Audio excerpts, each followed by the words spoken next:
Biz азаттыктын ошол иликтөөсүн көрүп чыктык Али Токтогоновдун. Биз как кыргыз жараны катары азыркы бийликтен мындай объективдүү чагылдырып, ошол ишти акырына чыгышын талап кылабыз. Эмне үчүн ушундай резонансный эл канчадан бери көтөрүп аткан маселелердин эч кандай жыйынтыгы жок. Комиссия түзүлөт, башка түзүлөт, бирок эч кандай жыйынтык жок.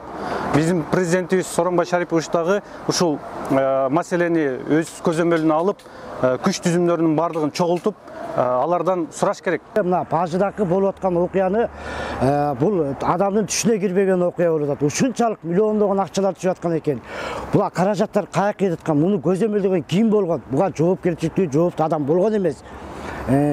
Бизден ошо президенттен суранып кетет элек, ушуну бажыдакы болуп аткан ушундай коррупцияны, эң чоң коррупцияны ушу көзөмөлгө алып, ушуну тегиз караса деген, мисалы сыртта иштеп жүргөн как мигрант катары мен ушуну мен суранат элем. Ушу президентибиз Сооронбай Шариповичтен. Мисалы үчүн кандай эмне Бакиев, Атамбаевди кандай жапты мына, кандай сонун талкалап, кандай сонун кылып алып келип жапты, элдин баары ыраазы болуп калды. Ол коррупция менен күрөшүп баштады деп.